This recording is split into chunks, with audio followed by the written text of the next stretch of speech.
From the Cronkite studios in downtown Phoenix, this is Cronkite News. Opioid addiction and overdoses are officially declared a national public health emergency. But Valley Addiction Centers say the president's declaration doesn't go far enough. Plus, John McCain's plane was shot down 50 years ago today in Vietnam. We look back at the senator's time as a prisoner of war. And we take a trip to the border to see one man's tribute to thousands of missing migrants. Cronkite News starts now. Good evening and welcome to Cronkite News on Arizona PBS. I'm Lysandra Marquez. And I'm Blakely McHugh. Thank you for joining us. President Donald Trump declaring a national public health emergency to combat the opioid epidemic that claims more than 100 lives a day. Beyond the shocking death toll, the terrible measure of the opioid crisis includes the families ripped apart and, for many communities, a generation of lost potential and opportunity. Overdose deaths involving prescription opioids have quadrupled since 1999. Today's emergency declaration means states and federal agencies will have access to more resources to fight the epidemic. Reporter Monica Sampson is looking into how those resources will impact Arizona. Governor Doug Ducey declared a statewide health emergency for Arizona because of the opioid crisis back in June. Cronkite News spoke with those on the front lines fighting the epidemic, and they say President Trump's actions today doesn't go far enough. In Arizona itself, we have about 2 people a day that are dying from opioid-related overdoses, which is a pretty significant tragedy. This public health emergency doesn't go as far as a national emergency declaration would have. While it encourages different agencies to work together, it doesn't automatically provide funding to fight the crisis.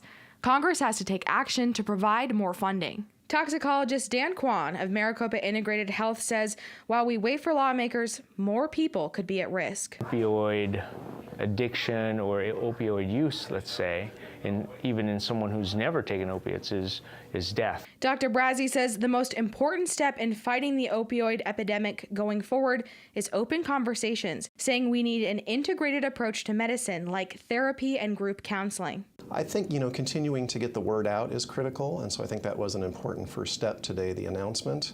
I think also, ultimately, treatment for this does cost money, and it would be great for the government to really look at making sure that there's appropriate funding for people to receive MAT services, which stands for medication-assisted treatment.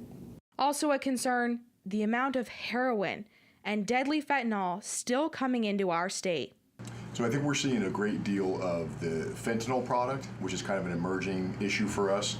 Started off with the opioid issue with the prescription opioids, then we switched over to heroin, but what we're seeing right now is a lot of the fentanyl product that's coming in specifically in the pill form to meet that burgeoning need for opioids amongst our addict population here in the United States. One way to help reduce the use of opioids is to get rid of unused prescriptions you have at your home. This Saturday is the National Prescription Drug Take Back Day, and there will be more than 40 drop-off locations around the state. In the Broadcast Center, Monica Sampson, Cronkite News. The billionaire founder of a Valley company under scrutiny for its role in opioid and pharmaceutical fraud was arrested this morning. John Kapur is the former CEO of Insys Therapeutics in Chandler. He was arrested of charges of racketeering, conspiracy, and fraud. Insys makes a highly addictive opioid fentanyl spray that is intended for use by cancer patients. But officials say the drug was marketed as part of a scheme to get non-cancer doctors to prescribe it. Back in August, Arizona Attorney General Mark Brnovich sued Insys for its prescription practices, and 6 other Insys executives are facing charges in Boston for an alleged scheme to bribe doctors to prescribe their drug. Cronkite News is dedicated to covering the opioid crisis. Our documentary Hooked RX From Prescription to Addiction highlights the problem of painkillers in Arizona. Find resources for getting help online at hookedrx.org. The U.S. House of Representatives narrowly passed a $4 trillion budget this morning with a 216 to 212 vote. The vote paves way for Republicans to move forward with President Trump's tax care plan that calls for a $1.5 trillion tax cut without fear that Democrats will block the effort. I am very, very excited because today we passed a budget that is fiscally responsible. It strengthens our national defense. and it's really good for taxpayers.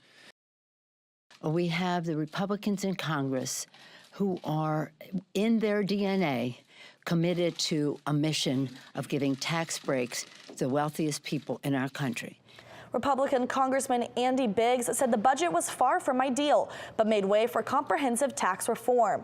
Meanwhile, Democratic Congresswoman Kyrsten Sinema addressed tax reform, saying that Americans need a bipartisan tax package that works better for middle-class Arizonans and small businesses. 50 years after his plane was shot down from the sky, Arizona Senator John McCain reflects on his time in Vietnam and the soldiers he served beside. Cronkite News reporter Bailey Vogt takes a look at McCain's time as a prisoner of war. One of the great things about being a fighter pilot is you're sure that everybody else is going to get shot down, but not you.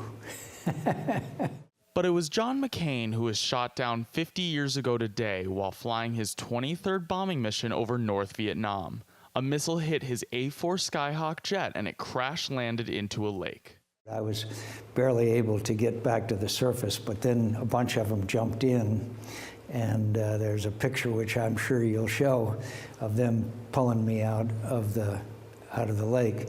You can see my arm is broken and up high.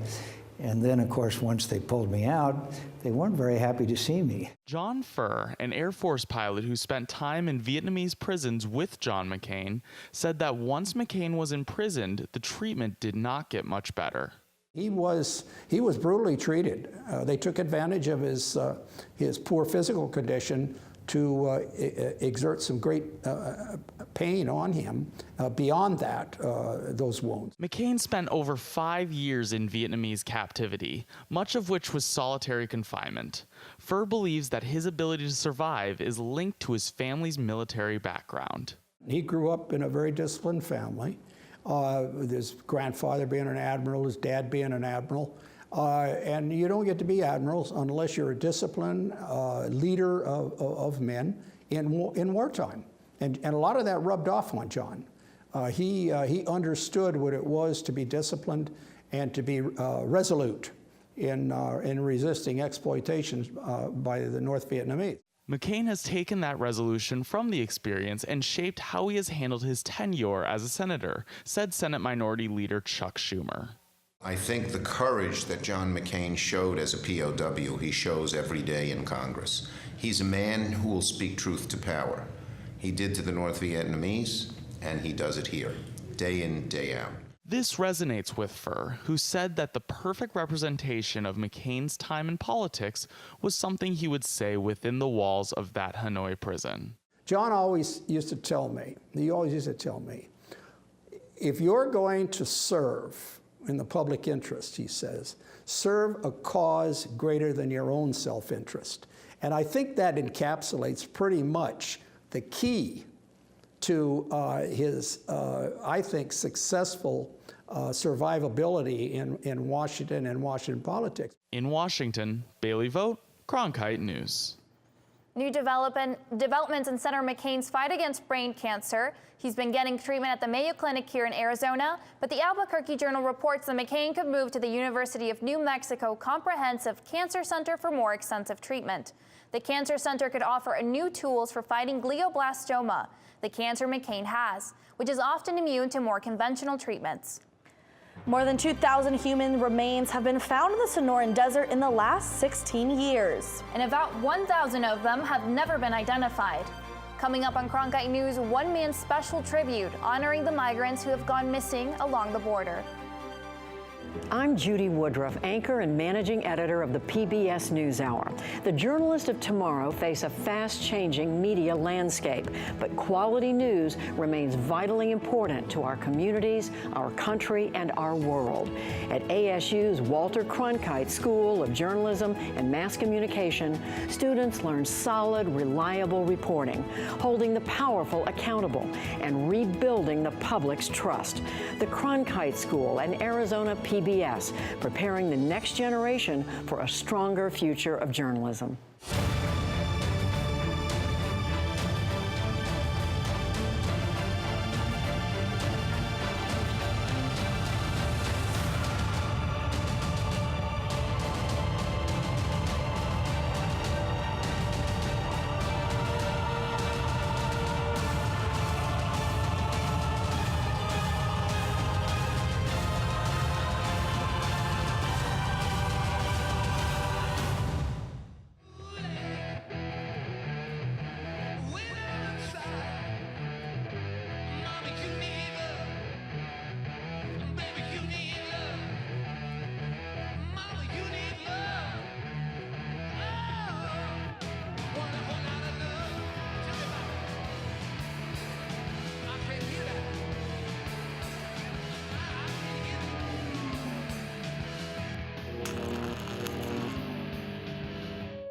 When a story comes in the morning, we're out the door as fast as we can go. But it's also great to spend more time in communities and produce projects. From the borderlands to the cities, the reservations, and even the state capitol, we want to get to the heart of the matter. When the lights come on in the studio, we know our hard work is about to pay off. We love what we do here at Cronkite News. We're proud to tell the stories of our state. Now, more than ever, it's important to have a trusted news source, and that's Cronkite News. Thousands of migrants crossing from Mexico into Arizona have disappeared in the Sonoran Desert. Cronkite News reporter Chelsea Ray Banez went to the border and tells us just how many people have died. Many of those people, even today, are unidentified, their fate unknown even to their families. One Tucson artist has made it his mission to remember them. Alvaro Enciso builds wooden crosses in his art studio, each one with a red dot meant to represent a place of death. No, not many people know about 3,000 casualties here, 2,000 people missing. He makes the crosses to honor hundreds of people who have died crossing the desert from Mexico into Arizona. The plan was to go there and stand where a person died and see how it felt, try to imagine the story that we will never know. One of his crosses is for a baby who died here on Aravaca Road, about 11 miles from the border. And so I put a cross there. And then people learned that this was a baby that never had a chance. The Pima County Medical Examiner's Office in Tucson reports that more than 2,700 remains have been found in the Sonoran Desert since 2001. About 1,000 of those have never been identified. On paper, the number one cause of death over the last few years has been undetermined, not environmental related. That's because of the condition of the remains. Hess said identifying a body is directly related to how long it's been in the desert. Humanitarian groups like the Tucson Samaritans have tried to prevent these deaths by leaving water jugs along the desert trails used by migrants. We have at least decreased the deaths in the areas that we serve, which are basically between this road and that mountain. However, Enciso just wants the dead remembered. In 20 years from now, we'll begin to write this chapter of American history. It's going to be very sad, very shameful that we didn't treat our neighbors right. The U.S. Border Patrol has tracked nearly 7,000 deaths in the desert since 1998. Often those bodies remain unidentified because their families who are fearful of deportation don't claim them. I'm Chelsea Ray Banez, Cronkite News. During his campaign, President Trump promised his supporters a wall along the U.S.-Mexico border, and today 8 prototypes were unveiled. Contracts for the prototypes were awarded to 6 different companies, including 2 from Arizona. The sample walls were presented in a remote section of the San Diego borderlands. After they were completed, Customs and Border Protection will pick one to be used for the entire wall, pending funding approval. Arizona is currently ranked 15th in the country for newly diagnosed HIV and AIDS cases. And one of the issues, secrecy. Coming up on Cronkite News, a new campaign working to end the stigma around the disease. And cooler temperatures are coming our way. Stay tuned for your full 7-day forecast.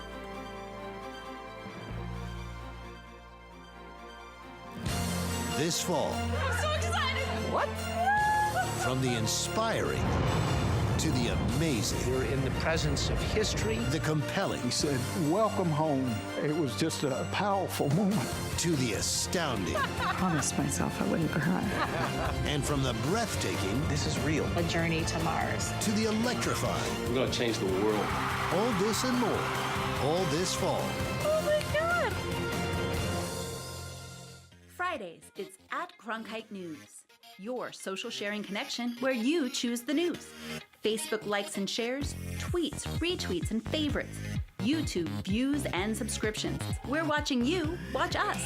From our digital home at cronkitenews.azpbs.org to your television, web browser, or mobile device. Find us on Facebook, Twitter, and YouTube. Then join us for At Cronkite News, our weekly refresh, each Friday at 5 on Arizona PBS. I'm Ted Simons, host and managing editor of Arizona Horizon. Join us each weekday at 5:30 and 10 as we bring you the top newsmakers who impact the state. We cover the stories in depth that shape and affect our local communities, and we take the time to ensure that all voices are equally heard.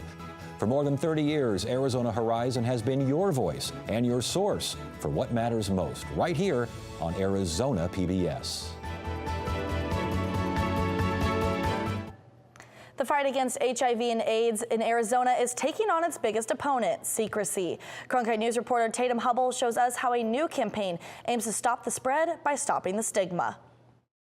Experts say new HIV cases in Arizona are rising, even as they decline in other states. One reason for that is people aren't sharing their status. I just heard that somebody I'd been dating had it and had not been truthful with me, so I went and got tested with a good friend of mine, and the test results came back positive. Arizona is currently ranked 15th in the U.S. for newly diagnosed AIDS and HIV cases.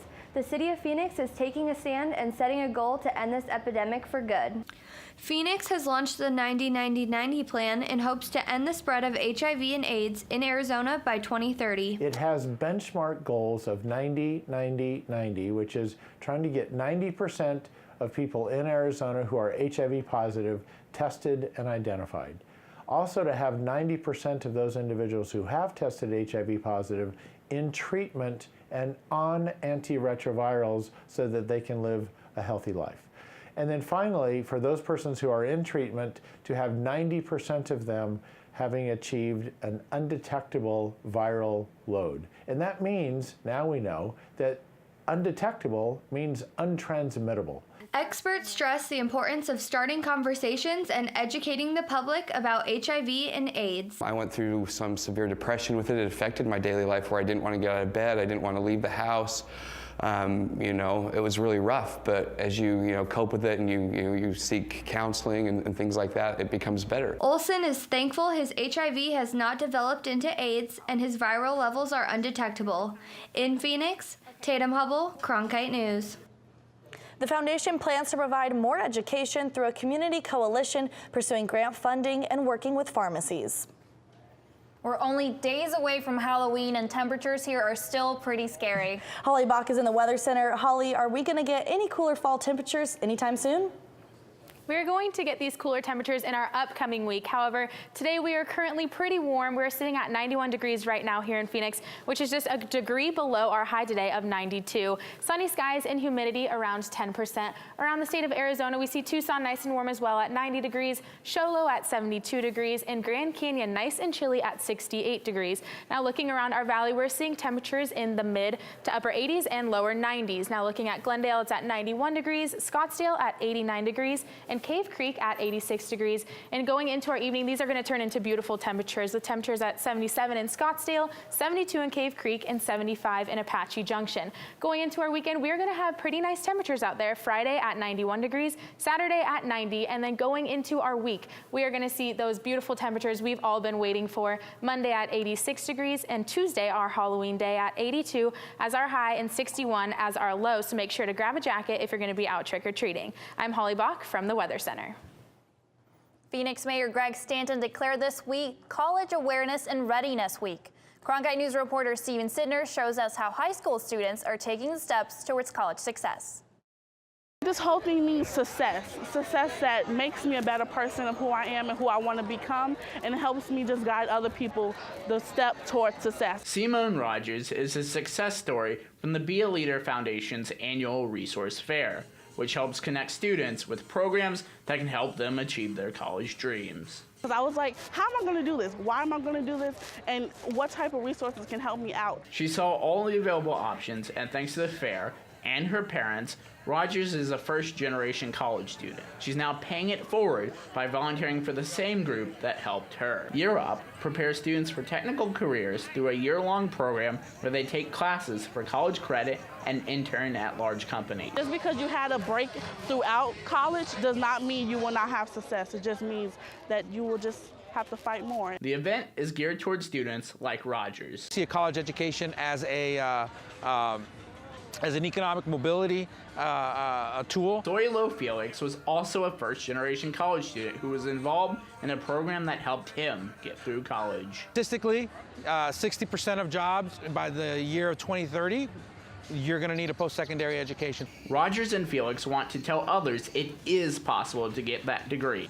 Keep an open mind. Understand that everything that you're going to go through, another person before you have done it, and just always ask for a helping hand. The Be a Leader Foundation hopes the event empowers students and their families to believe that they can go to college and earn a degree.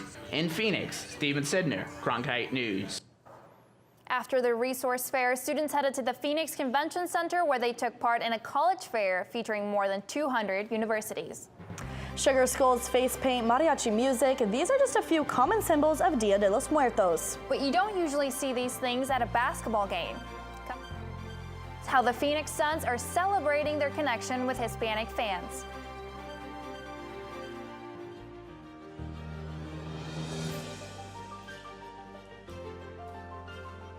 Officially from 36, and he hooks it in!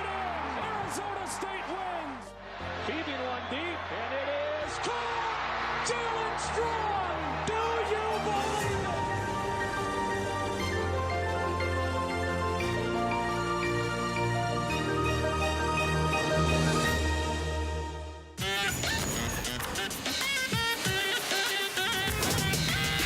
Third Rail with Ozzy. The new weekly show where we tackle the taboo and debate the tough questions with some of the most interesting minds in the game. I'm Carlos Watson. Electrifying conversation. Friday, only on PBS.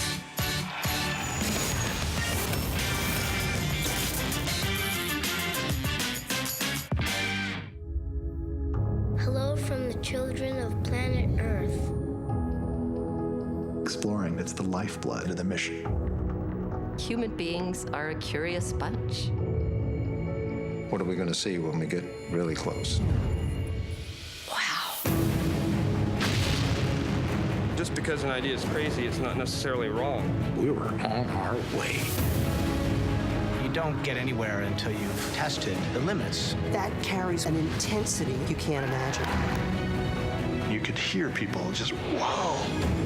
Oh my God, absolutely spectacular. It's a rush. We ask a lot of our heroes. We are at a remarkable moment. We're going farther than any exploration ever has.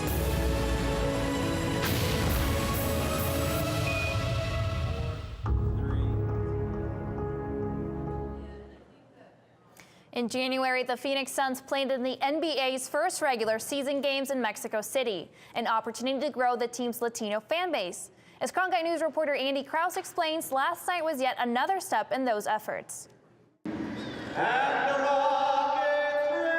Wednesday night wasn't the first time Alan Ponce sang the national anthem at a Suns game. But as a member of the Hispanic community, the team's Dia de los Muertos celebration that was part of the game against the Utah Jazz held special meaning. It really satisfies me to see that they really appreciate all the traditions that we have, and especially for what I do as a singer, defend mariachi music and regional Mexican music in general. And it's really a wonderful experience to see all of these different performances that they do during the game. Dia de los Muertos, or Day of the Dead, is a Mexican holiday that honors the dead with a 2-day celebration in November. Wednesday's activities included traditional calavera face painting, mariachi music throughout the arena, and Latin-inspired performances during timeouts and halftime. We want Los Suns to be the team of the Hispanic community in Mexico too. We want them to feel included. So that's why we are advertising to them, promoting to them in their language. And not only in their language, but we're trying to do activities that are important for them, that are meaningful, that they're aligned with the culture. The Suns have dedicated social media accounts and promotions in Spanish, along with bilingual clerks in the sales windows. Part of an effort, along with events like Wednesday, to connect with the 41% of the Phoenix community who identified as Hispanic in the latest census count. From Talking Stick Resort Arena, Andy Krause, Cronkite News. Last night was the first of 4 Latin-themed celebrations the team will hold this season. The Suns' next one will be December 26th, when the team will unveil their new brand, Los Suns uniforms. Cronkite News is proud to be the news division of Arizona PBS. Here's what's coming up on Arizona and PBS NewsHour. The next Arizona Horizon will hear how the valley is being used as a laboratory for the future of urban development. And we'll check out some homegrown efforts in Guadalupe to push back against poverty. I'm Judy Woodruff on the next News Hour from our brief but spectacular series, Keezer Khan, the Gold Star parent who has sparred with President Trump. That's Thursday on the PBS News Hour. That's it for Cronkite News tonight. Thanks for joining us. For top Arizona stories anytime, go to cronkitenews.azpbs.org.